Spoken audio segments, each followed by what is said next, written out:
Yo fundamentalmente me interesa mucho el proceso creativo del creador.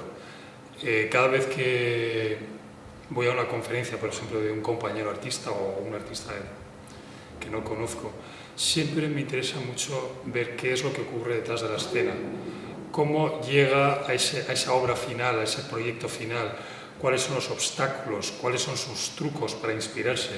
Todos esos son elementos que yo intento transmitir en mis presentaciones, cuando hablo en público, de cómo es mi proceso creativo. Es decir, lo que yo de alguna forma intento aprender a los demás, yo ofrezco, por si puede servir de ayuda, cuando hago presentaciones de mi propio proceso creativo.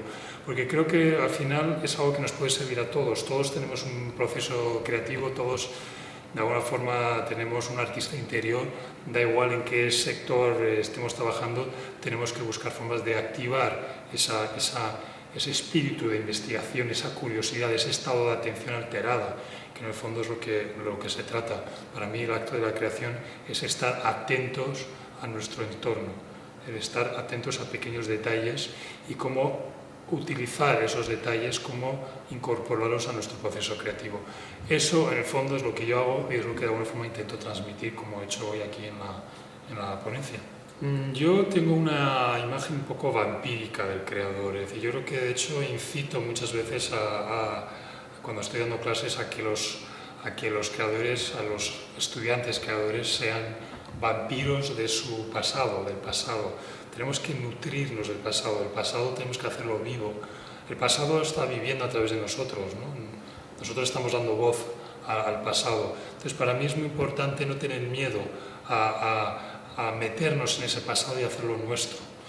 Y para mí cada uno tiene que utilizar, en mi caso es el pasado reciente y no tan reciente de la historia del arte contemporáneo español que ha tenido bastante influencia en mi trabajo, ¿no? Incluso a veces la distancia histórica, el hecho de que no haya ocurrido recientemente, lo hace más útil para mí, como que me permite separarme más de ello, del trasfondo social, cultural del momento en el que de alguna forma estoy demasiado inmerso, ¿no? Si es una obra reciente, es la distancia lo que me permite, lo que la hace más útil para mí, porque es lo que también me permite buscar un símil, ¿no? Una comparación, que por ejemplo los ciudadanos del 19 que empezaron a experimentar la tecnología eléctrica, pues están teniendo inquietudes muy parecidas al ciudadano del siglo XXI con la introducción de la tecnología electrónica.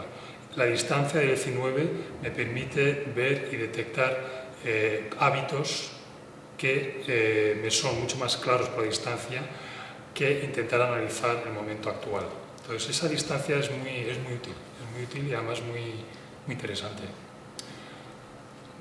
Creo que la distancia es tan importante como la cercanía. Es decir, si te mantienes totalmente distante de tu obra, deja de ser tuya, evidentemente. Pero esa cercanía autista, esa cercanía de burbuja, ¿no? Es un poco importante romperla para que pueda de alguna forma respirar y existir en una realidad que va mucho más allá de esa burbuja y que además pueda comunicar con los demás.